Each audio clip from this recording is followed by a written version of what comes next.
Buno baka bugende eri mwenda ba Kadama abatannagenda abatannaba kutambula oba abasuubira okutambula betuyita ba prospective migrant workers. Bakadama abatannaba kutambula olina kampani mwoli mwewewandiisa naye totutegera lwaki totambula, lwaki balwawo kutwala. Emu ku nsonga lwaki balwawo kubatwala eva kuba nti system mwe muyitira okubatwala engeri gye bagisetingamu ebaleetera ensonga ez'enjawulo nebawo okusoomooza okwo. Okusoomooza okwo kulimu okubeera nti bw'ogenda ku kampani okwewandiisa omulundi gwo ogusoose, kampani ekutekinga through the process nekuggyako byonna bye beetaaga olumaa ne bakugamba genda eka omaze otekinga first medical n'ebirala by'olina okukola ne bagamba genda eka. Abamu mmwe muzeeyo ewaka n'otwala ekiseera ekimala n'emyezi egisukka mu gumu, 2, 3 n'okweyongerayo. Abali unlucky bamala n'omwaka nga kampani eyo tezzeemu muyita wabula ng'emugamba bagenda kuleeta contract yo. Be banguyayanguyaako ayinza okumala omwezi nga gumu kitundu ku 2 ne balyoka bamuyita ne bamuwa contract. Bwe bamala omuwa contract n'asooka asayininga contract ng'ekyamazima nga tomanyi kiki ky'osayininga. Bangi wadde mugamba kampani zaatunyonnyola oba kale kampani yaffe ne kampani ziraga nti tubanyonnyola abaana tubabuulira nga tebannasayininga, endala zibikkako ne zikuwa n'osayininga akakira ka contract ng'eno babisseeko ne bakugamba sayininga n'osayiningira ddala by'otategeera nga naawe okimanyi wabula nga gwe olinako guli omulundu gwo nti njagala kugenda kubanga kye kikubeera ku bwongo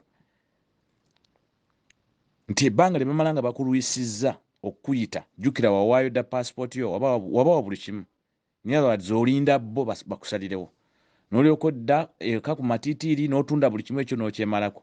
Abanoba ne banoba n'ova ewa bbaawo n'ogenda ew'omuntu wala ne weekweka n'obeera ewa mukwano gwo mbw'olinda kampani ekuyite n'otandika okuba nga olabirizanga kaamugye esala ekkubo buli kaseera olinda ssimu ya kampani. Abamu ne mukuba amasimu ku kampani ezo nga mubabuuza bampita ddi, tugenda ddi nga temuddangamu kumpita. Ebyo byonna temubyebuuza lwaki bibatuukako. Yiino ensonga emu ku zo lwaki mudireyinga awaka wano ne mutatambula mu budde, era ensonga lwaki bwe mutuuka ebweru eyo mutandikira mu kubonaabona okuzibu ennyo. Wuliriza nnyo ebigambo mu seeri eno gye ngenda okunnyonnyola. Kadama wuliriza nnyo, n'omulala yenna k'obe wa kampani osobola okuwuliriza.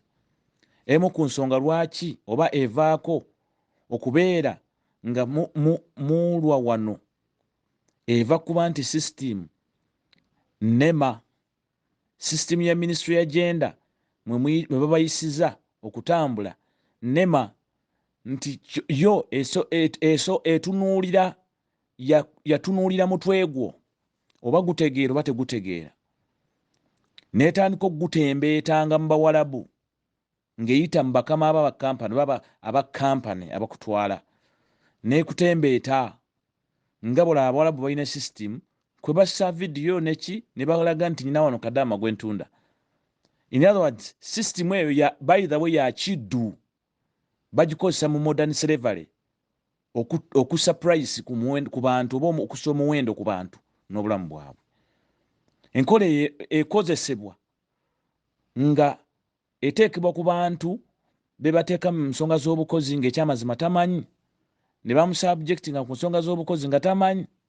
Naawe bw'otyo bw'oli gwe sooka weetunuulire wava ekyannamukaaka kya mundu yonna eyo gye wava ewammwe n'ojja wano e Kampala oba n'ogenda ku kampani yonna ekuli okumpi ne weewandiisa naye nga bye weewandiisamu tobitegeera oli kumbu na bya social media nawulidde Saudi batwala nalaba omwana wa gundi yagenda by'oliko kyokka ne basinzira ku oyo speculation gw'olina ne bakurikruutinga ku lw'okubawaza ne mind yagamba nti ogenda kukola.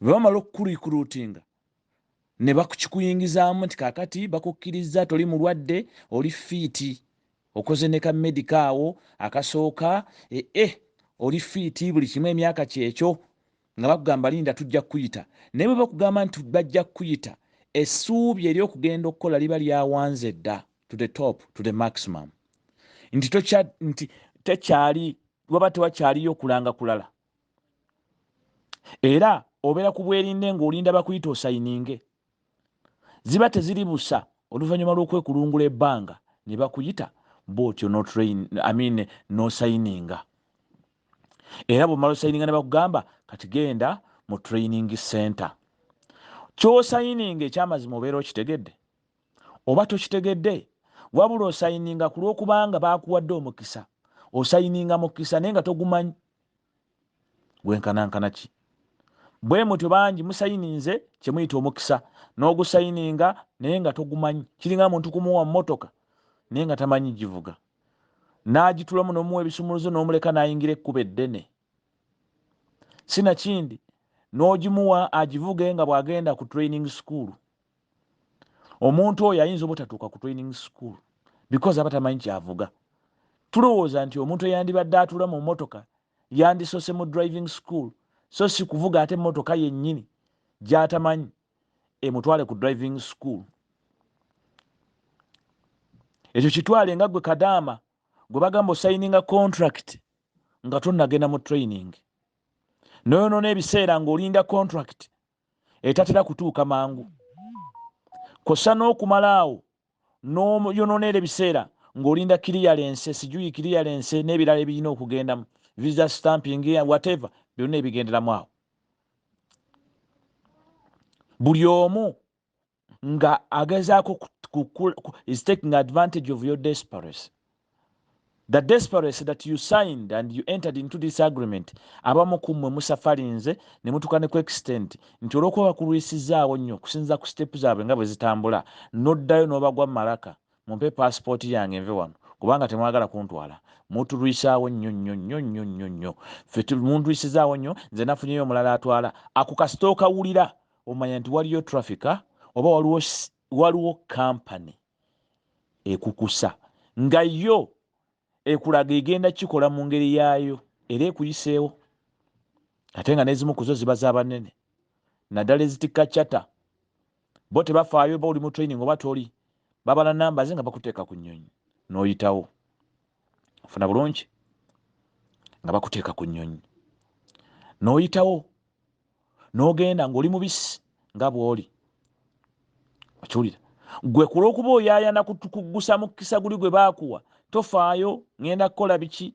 amateeka nga manyi eddembe lyange ndibanja ntya obukwakkulizo bungi tobuteekako biseera n'omaliriza nga gwe kennyini we-expose nze abalala n'obuukira traffica n'akupalappalanya omaze okukuba kampani yo ogigyeko passport naye nga naye oluusi tebyeyagalidde kubanga si yesettinga system eno kampani egoberera ministry kyegigamba naddala kampani ezita kukusa ebeerawo n'erinda ne bagikiriyaninga gwe teweebuuza lwaki abalala bakugamba nga wa kampani alina license nagamba nze ntwala abaana mu wiiki emu 2-3 mwezi gumu abange baba batambudde lwaki ab'oyo batambula mu mwezi gumu kyokka ng'akiriyalinga y'omu ng'ayinayo abatwala emyezi 3 abalali bakiriyalingi baba baabaki bazza gwaki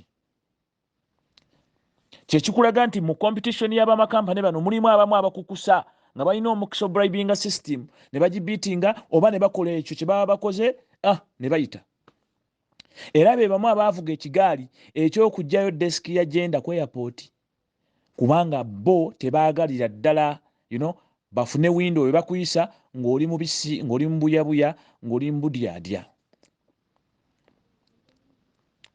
wotuuka otya mu kikukusa kiva ku direyinga system eri nga bagidireyinga bali luddawa bali mu ministry ya genda be baateekawo system eri vague gye bakwata n'ekuteekamu exposure okutuuka okuba nti weewaayo emikono gy'abakukusa oba okupakuukirira because baasooka kuwagika nti ojja kutambula kati gwe mulina olowooza nti kino kye bampadde kisobola kunzigibwako kuba nkirinako landi title olw'okuba baakugamba nti ojja kutambula ofuna bulungi teweebuuza lwaki okyali waka lwaki bakyakugalidde mu kampani awo wooli awo mu kampani wooli awo entinda wonna wooli awo mu kampani wooli erubaga wonna wooli nga bakugaidde olaba totambula tegeera bino biwulirize nnyo ngamba mu bakadama banatera okutambula nammwe abakomyewo ekikuganya okutambula system eri vague eri upside down kati bwe nkuze emabega ne nkugamba nti singa olunaku lwozze okwewandiisa mu kampani lwe lunaku lwe bakugamba nti weetegeke ogende mu training center n'oyingira training center n'ogimalamu ennaku 14 okuva lw'osaze lw'ova okwewandiisa n'oyingira training center n'omalamu ennaku 14 n'ovaayo ng'osomye ng'oyize nga buli kimu okitegedde kigenda kukuyamba ki nti ne bwe bakuwa contract ogisayininga ogenda gisayininga nga ky'osayininga okimanyi ng'oli mumalirivu ekimala kubanga otegedde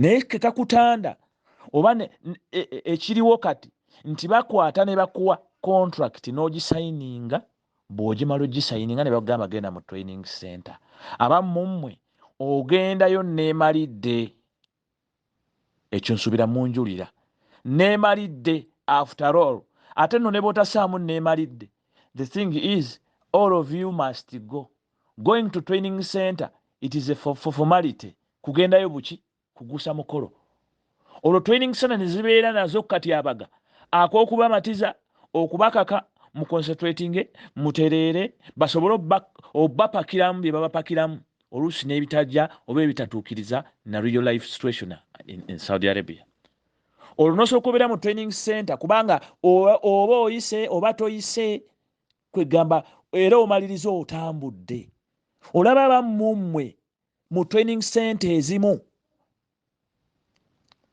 zetumanyi zirikawo empeeyo babaleeta mu butakisi ekiro ne bababeezaawo awo mu training center nnaku 2-3-4 takisi ne zibano n'ekiro ne mugenda ne mulumba ennyonyi tembikola mwe kennyini mukimanyi bakadaama bino babe bakozesa naye nga ddala omutwe gwo guba gutegeera bulungi bw'otuuka ebweru n'ogweddalu n'odda ng'owuzuuma nga batandika okwekwasa nti omwana yabonyeebonye naye ng'akakavuyo kavaawa kanaaluzaala asimbula mu system etategeera kyeyina kukola situmanyi na yagitandikawo biki bye yali alowooza era alina bias ki kubanga system enyigiriza abakozi n'enyigiriza n'ababatwala kosa n'okunyigiriza bakama baabwe basponsors abatekamu sente kubanga batwala ebbanga ddene ng'akulinda nolwekyo bwe tukompeyalinga ojja kulaba nga gwe Kadama ayaze ne weewandiisa olwaleero lw'ofunye ekirowoozo eky'okgenda enkeera ne bagamba genda mu training center n'ogenda mu training center n'oyiga ojja tuukayo osome ng'oyagala because tolina waasiwaasi ojja kukiwa attention okutegeera bye bakusomesa awatali kwematiza nti kasita after all nasayininze eddendagaano rest assured ojja kuva mu training center eyo odde ku kampani eyo ng'obudde bukyali ekyokubiri ogenda otuuka mu interview ya contract ng'ekyamazima okwalifayinga nga ne bakusa ku interview ya online ojja kukwalifayinga kuba byoyogera obitegeera bwe kaba kawalabu akatono okayizeeko otegeera byoyogera oli soba n'eddembe lyo ng'omaze oliwo obudde tewajja kuba kusagaasagana kubanga tolina kikuwaga naye wajja kubaawo okusagaasagana n'obuteefiirayo okubeeraayo obeeraawo ne weesuulayo oba naggamba oba nabbanja n'obeeraawo bw'otyo nga tofaayo abamu mwe mwefuulira ddala binnamagwatala mu training center omwo n'olema okuconcentrating okuyiga so nga ate okuyiga okwo kugasa ggwe tekugasa kampani ekutwala taswayi buno obubaka bwammwe okuyiga kuba kuyigiriza mu training center bw'otawaayo biseera byo kutegeera na kufumiitiriza bigasa ggwe tebiina mulala gwe bigasa naddala okuyiga okwo okujja oluvannyuma okwo kwe baleeta purezenta ng'avudde bweru n'ajja n'abawa experience it is key that final day it is key for you to use it okulaba nti otegeera obeera full oriented that orientation is key okiwulira ekyokubiri obudde buba bukendedde bagenda kwanguyiriza kyawukanako n'omuntu okusooka okugamba nti linda contract lwerijja lwojja ogenda ku training center oba oyonoonya ebiseera bya mirundi ebiri. There would be time gye wandikoseza mu training center because ne bwebezze ng'ezzereeti oba ng'ekedde era olina okugenda mu training center. Kakati lwaki togendayo mu kaseera kano kooli mu kulinda contract? Kuba yo tegirawo lw'otuuse, tegirawo. Obwo budde obwonoonekaawo. Everyone look at it. Bwe budde bw'olimu olwaleero tebannakuyita. Nakati tebannakuyita, weewandiisa dda mu kampani tebannakuyita nti kampani eri mu kunoonya siponsa. Simanyi oba terina job order kuba sure nti nina gwempa abaana nti balina kukunoonyeza bunoonyeza buli kaseera. I don't know. But that is it. Kiwulira. Your welfare is also equally jeopardized. N'omusaala gw'ogenda okufuna eri nagwo gujja kuba jeopardized. Buli wonoogamba nti osayininga endagaano ku lw'okukyamuka bampadde omulimu ojja kutuuka okukkiriza ne ssente ezitajja mu byogenda kukola. Otuuke Saudi Arabia otandika okweyogeza akagongo.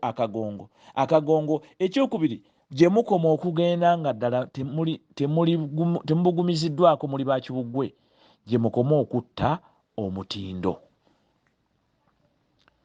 Tewaba mutindo bakama bamu baba bajja kusigala nga banagushetinga omusaala mutono because akulaba oli awo kinderendere, oli awo okugamba akuyamba na buyambi okukkiriza okubeera mu nnyumba ye. Otherwise you don't qualify.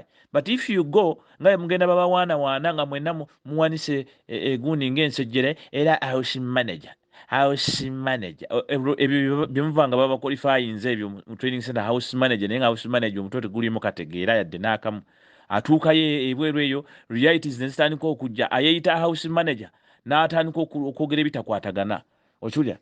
Abamu mu mmwe muva wano n'ogenda nga weefudde house manager n'otuukayo n'obwa house manager ne bukulema okuportrayinga.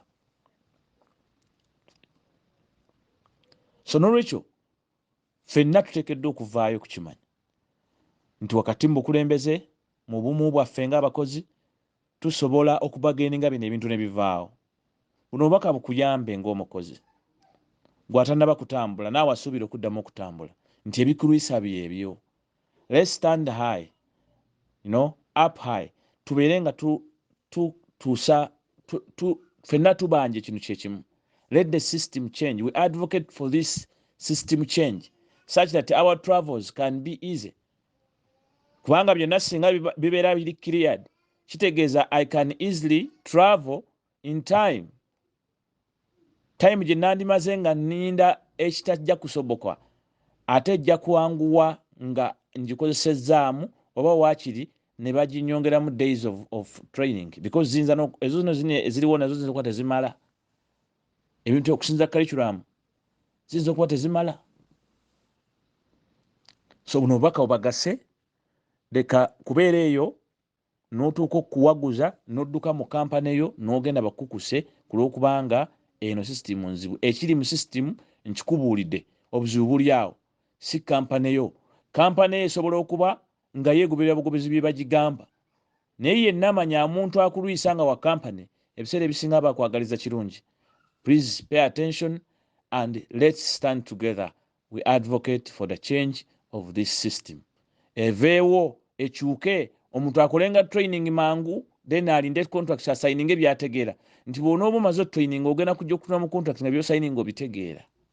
Kigasa ggwe n'okutusevinga ng'eggwanga obutalabikanga bantu ababuyabuya ng'otuuse ebweru eyo n'okola obusa.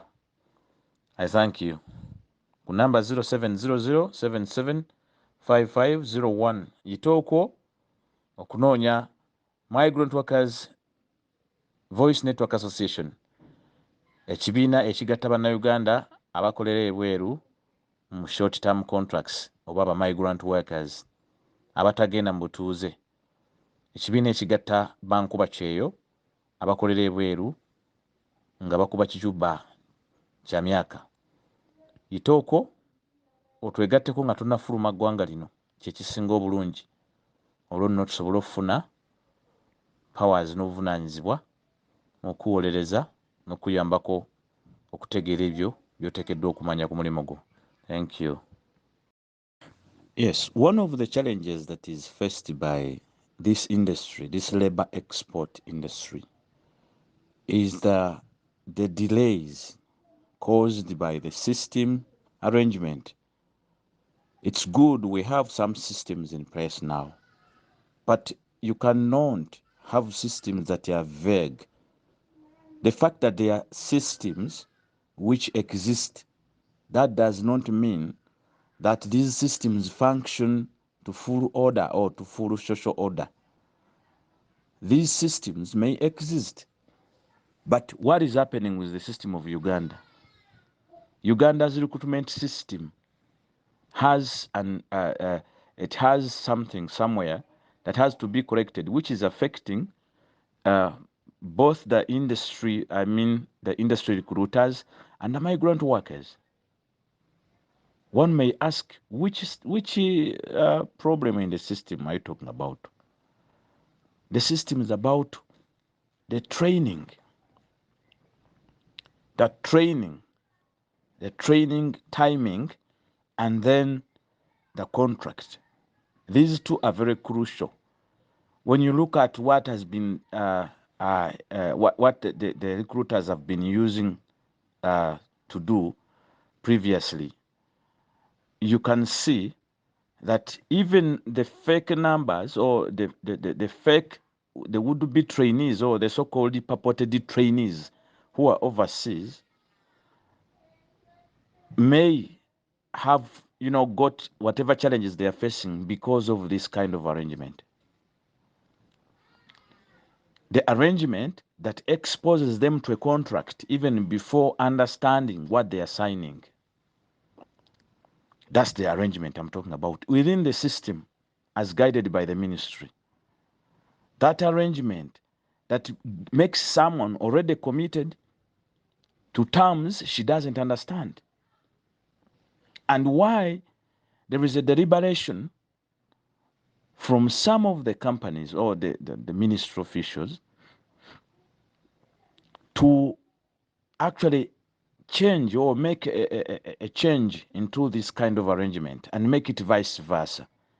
Why? Because some of them feel like recruiters and some people in the ministry who are also recruiters playing double standards, who are delaying into changing this thing, which can be done within a day, just by their order, a paper, just a letter written and giving instructions to all training centers and the recruiters to just change in this kind of approach. And everything will come to normal. Days that are spent, the days that are spent by our members, the migrant workers, in waiting when they apply for these jobs will reduce automatically. You'll find that even training will have a chance to screen out standards, to screen out the quality. And that's where the problem comes in. That some recruiters, some sector players do not want to hear that, especially those who are up to numbers. They feel that when they accept that to happen, that somebody goes to a training center without signing a contract, she might refuse. She might reach there and she changes her mind. She reaches there and she doesn't want to go. That somebody can go there and she gets trained and she loses the morale. These are the reasons these capitalistic minds or the capitalists within this business are having. That they do not believe that if somebody gets first understand what she's going to sign, the safer even their companies are. Because this person will commit to what she understands fully from the training center, fully oriented, and she will commit. The levels of uncommitment among the migrant workers everyone sees abroad is due to this. It's because of this that workers have been rushed into the whole excitement of going abroad.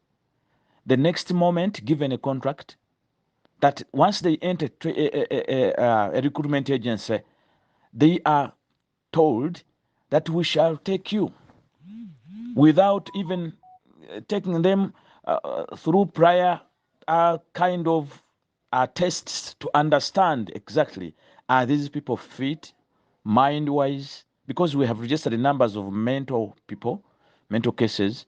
We have seen them being deported now and again. Others are losing contracts midway because of this kind of, somebody goes 3 months down the road, she's deported as a mental case. You don't ask yourself why. Yesterday I was at the airport receiving two girls in a mental state, in total depression and mania. One is high and another one is deep. One cannot talk, another one is shouting. That is mania and depression. Such people were exported, but they had worked in Saudi Arabia for only 3 months. 3 months. Even one did not complete. Now you ask yourself, were these girls not, they were not assessed very well? Is it the problem in the medical? Is it the training center? What could be the problem? And besides registering mental cases, we have also seen bad vices among workers or people who turn to be different even after committing these contracts, acting contrary when they reach in Saudi Arabia or these countries. Why this happen? Because our colleagues in recruitment, some of them, not all, I appreciate some of them really see it, that indeed, let the girls first train. Let anyone who would leave this country first go for training. She acquires some skills, some knowledge, some information on whatever he's going to sign. Then after, this person goes to sign a contract, fully oriented. After signing, the rest of the procedures can continue, but days can reduce. There is a lot of days or a lot of time wasted from when this girl goes to report the first time she reports to a company. Most of our members have reported to us that they go and register themselves to companies. I think you have also seen it in social media when some of them are changing their minds along the way, going to these companies, asking for their passports. You see, to avoid all these contradictions, you ask the girl, why are you now making your mind change? She says, they have delayed me. Ever since I went there, they took my passport, they took my everything, and my national ID. They don't want to take me. In other words, these girls, these migrant workers come to you. These prospecting workers come to you expecting even to leave by the next day, for as long as you can afford to do that. Because some of their traffickers can even take them within a week, 3 weeks, when they have exited this country. But when they come to the company, the so-called recruitment agency, which is there to support a safe process, it becomes more delayful. More delayful.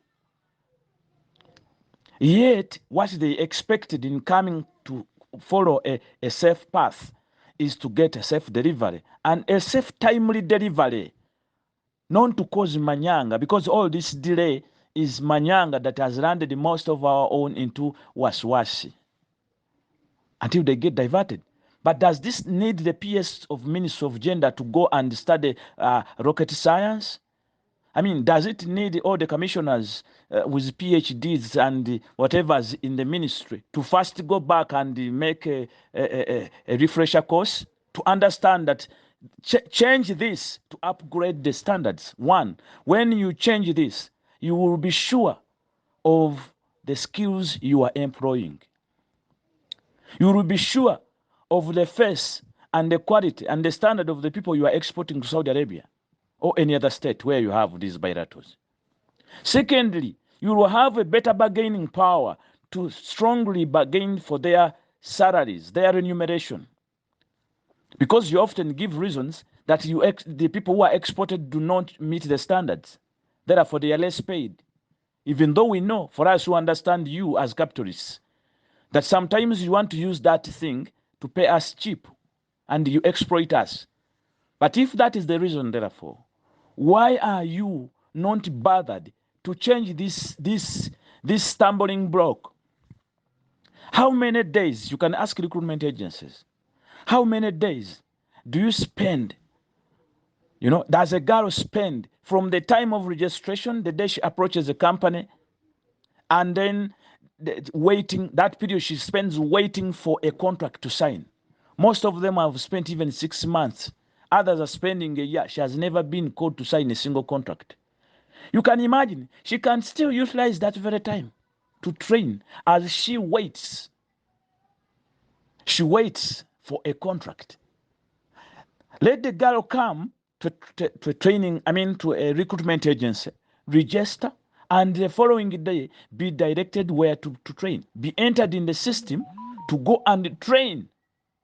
And still, can the ministry open up these training centers? You people, mwagala tubagambe tutya. Can you reduce a bit on your strict regulation and flex for this training center? You allow them, because these are knowledge centers, you allow these training centers to even recruit on more skilling, different skills, even though you may not have curriculums, but let them use the available. Since you may delay these curriculums when you are lobbying for budgets, but let them have a chance to open up and even receive these recruits. They receive them directly. Some people may still be at school.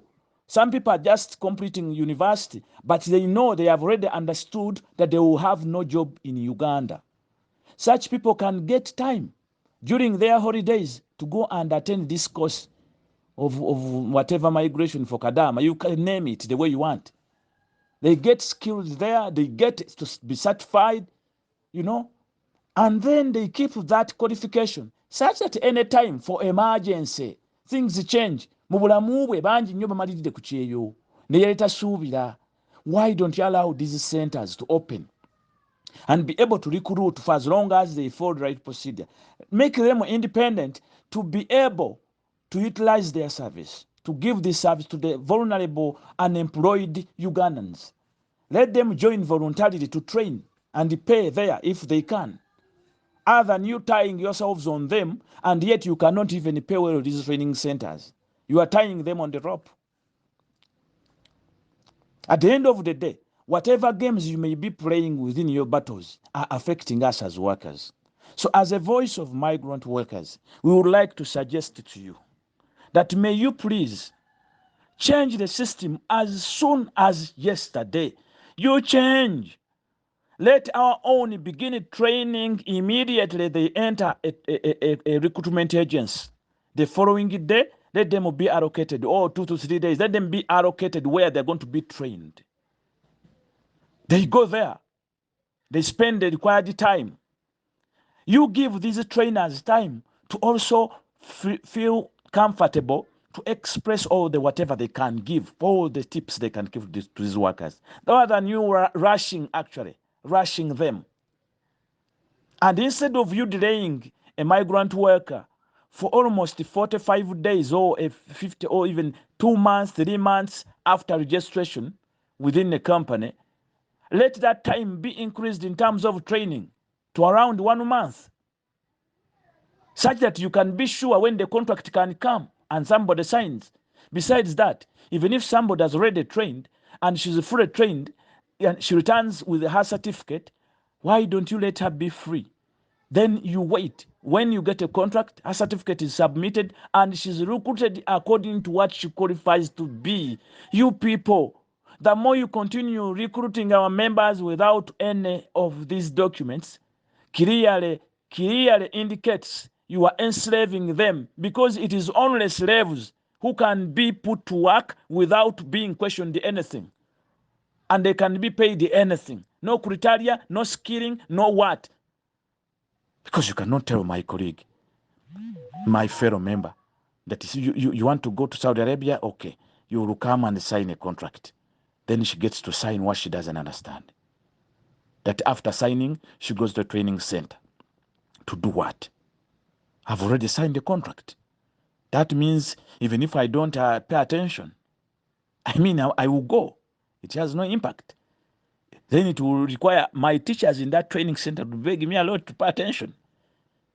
For us, we go in those centers to orient workers.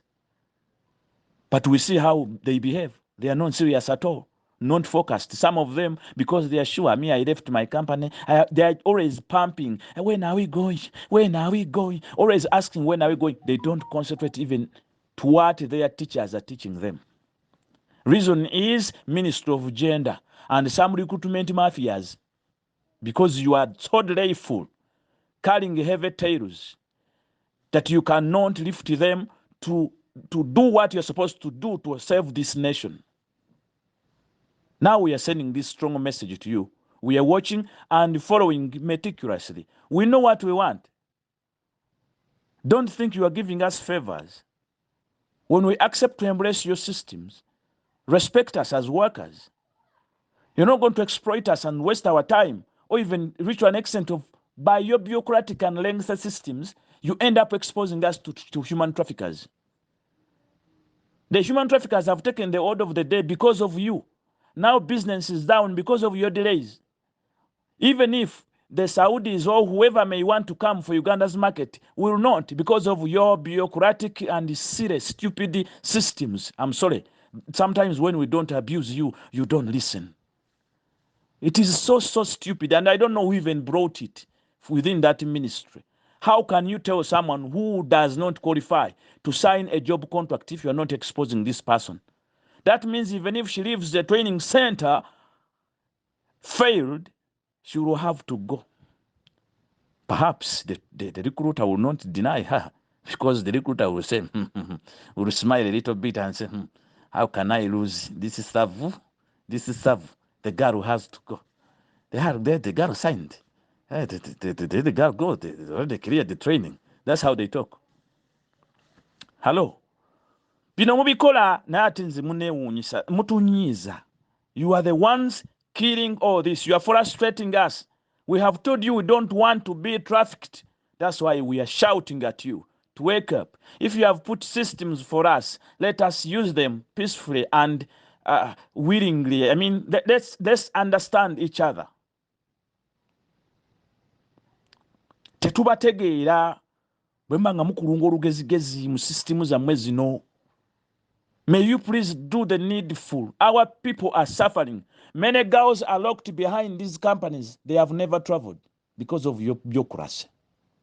Many of our friends are yearning to leave this country, but because of your stupid system, which does not match with the ground reality. You are so ideal in nature, utopic in nature, not to understand exactly what the real life or what the realities on ground are dictating, or what the realities of the markets are. Ujagamba omusajja akambuwadde nnyo atuvumaavuma mwatabavuma tabasobola kuba nkimanyi kwabo bakampani director tekunoma asobola baasamiza basitulira kamwa because mubawa license, right? Then you do the needful. It is very simple for anyone who is in charge to sit and the next day you pass a document about that. As you were very quick to pull out Interpol last time and you returned it later. That's how we want to see you acting on this training thing, because it is killing our time. If training must be done, let it be done immediately as someone gets to register. These are informals you are picking from anywhere. Let them go straight into training. After training, they continue to contract, because we are sure by the time they leave training, at least even the company will be ready. We'll have moved, that we have got some of the people on the list. Please, they are already taken to training. They are finishing next week. The employers will look into that, and they will know now they are taking a fully baked person, not majenjeke. You are exposing our members. You are exposing Ugandans because of this thing you are doing.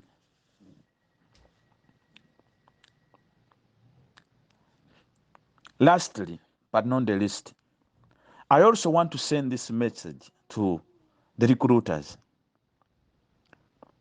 that you should try to sit down as businessmen. I know you are doing business, but I want to tell you the business you are doing is that of human beings. Unless if you know you are dealing in beans, green pepper, eggplants, and anything you may be taking to Qatar or Saudi Arabia, other than human beings, you are free to continue assuming that you can actually try to exclude these workers or to limit onto their, to limit yourself into including them to understand their welfare. Because the green papers may not require your welfare. For what? Even if they wrote, they go to the trash can, to the pit. You know? But if you are in this industry of recruiting human beings, I want to tell you, capitalists have a tendency of wanting to pull around people's heads when they want to maximize profits. You may want to maximize profits on human beings, but it will be it will be very bad for you. I'm telling you, especially you, the recruiters. Leave it on the employers. The employers may do anything. You see how they are torturing our girls, forcing them to do even extra work. That's one way they want to maximize whatever they can impart on these workers and try to force them, maximizing their chances, their sponsorship. But on your side, I want to tell you as recruiters, you are depending on numbers and your job sources. Capitalists don't want to offer employment. They don't want to offer jobs. But for you, you find yourself in a racket of people who are interested in sourcing jobs. Therefore, you are more or less close to the social person. A social person will want to employ people. He will want to have interest to see somebody have a job. A social person would fight hard to see somebody getting a better pay. But the moment you want to claim to be social or doing a business of social people, and you are anti-welfare, anti-better wage, then you have a problem. I understand some of you, the recruiters, are really concerned about the little pay of Ugandans who are working abroad, even when you are not the one to pay them. I know some of you are concerned and really would want to see that pay rise or a better welfare for these workers. But some of your colleagues deliberately don't want that.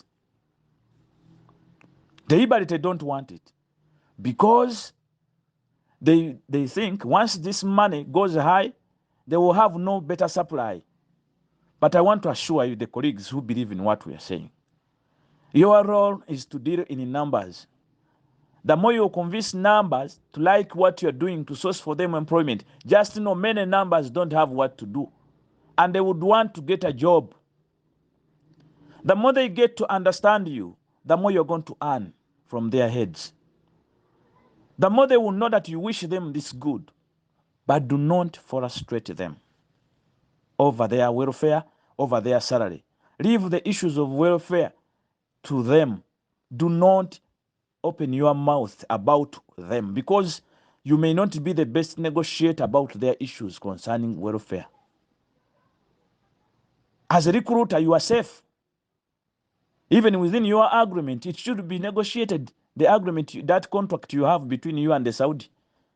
Let you not be squeezed as a recruiter, to only walk under the armpits of the other one in Saudi Arabia until you make mistakes. Some of you have infringed on our welfare. You have frustrated. You have frustrated us because of how you react towards our challenges, our disputes, our issues within our working contracts. Used by the system, used by the license, used by the people whom you sign these contracts. They use you and you forget you are frustrating your own whom you recruited to have a job, but you're frustrating her. Are you playing double standards? Are you really social? Are you really feeling that somebody should have employment? Why don't we employ machines? Because the capitalists feel better when they reduce manpower and replace it with machines. Why don't you, for once and for all, advise the Saudis to use machines if you're not dealing in humans?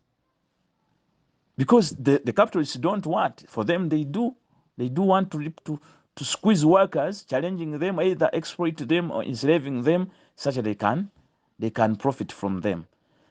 If you really don't want to spend the profit you earn from Saudi Arabia, part of the people you are recruiting, I mean, what you are recruiting, whatever you may call it, please, you also export machines to Saudi Arabia and be free to maximize.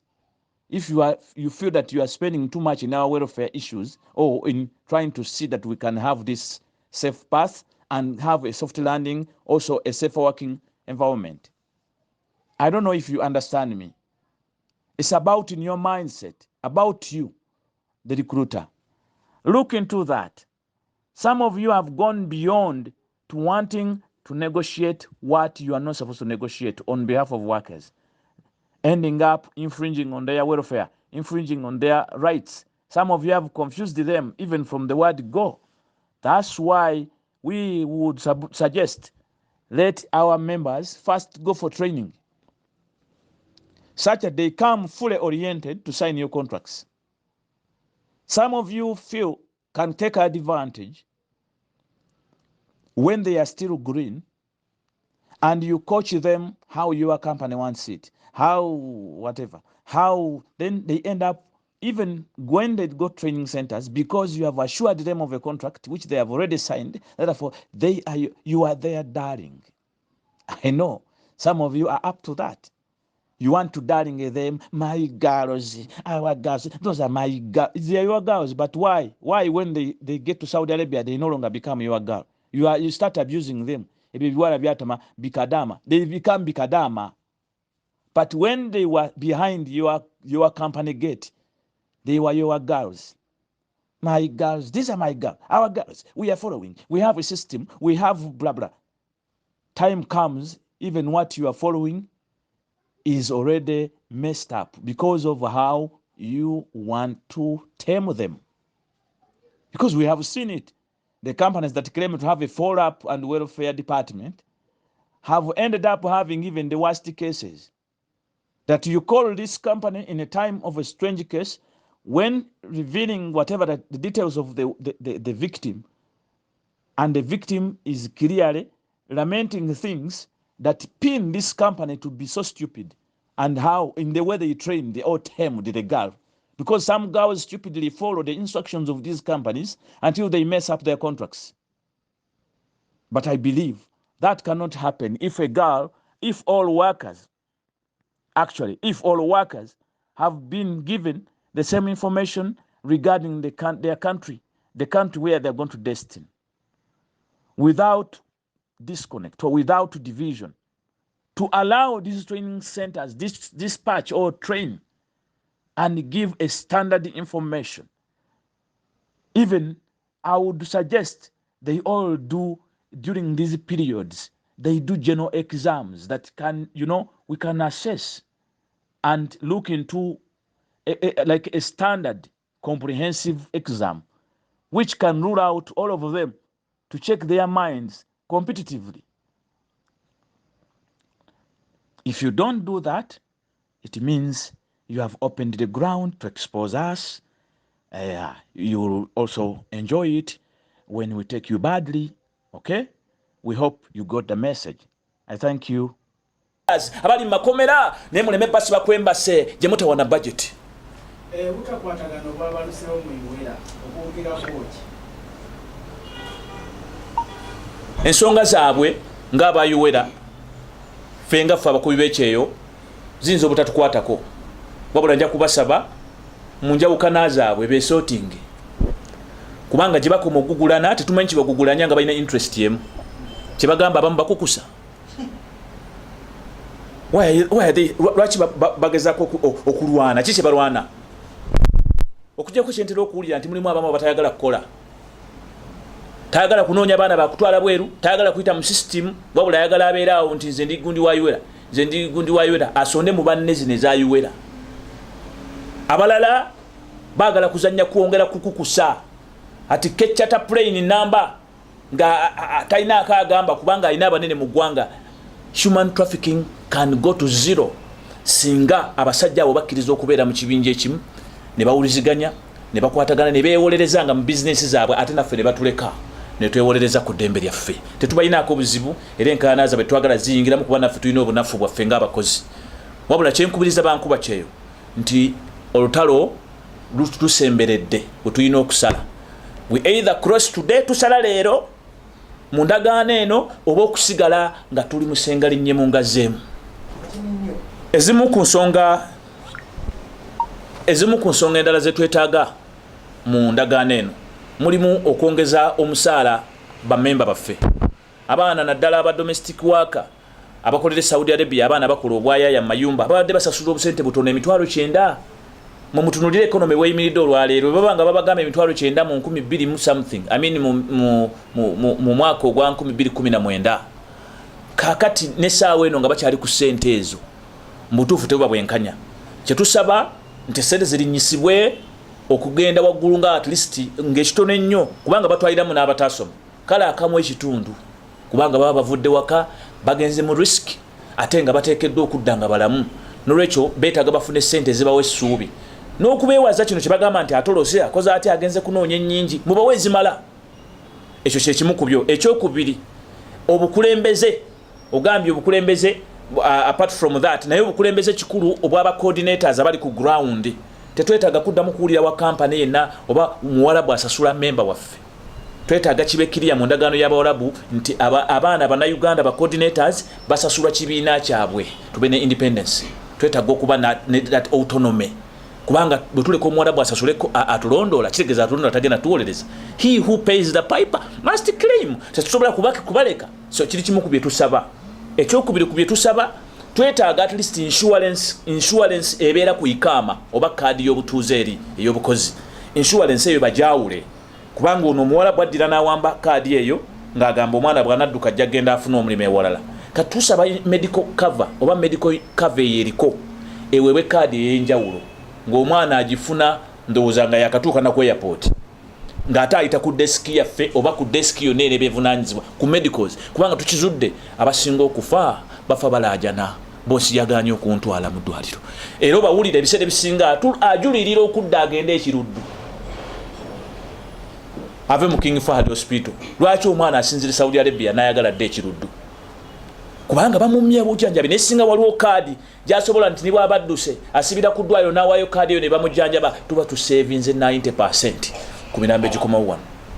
Kyetwetaaga kwe kubeera nga batutunulamu n'okuba nti bannaffe ababonyeebonye bwe bakomezebwawo wano baweebwa package eyo gye tusuubira nti mu kibiina kyaffe tusobola okubawa ki package eyo bwe banga bo tebaagala gibawa.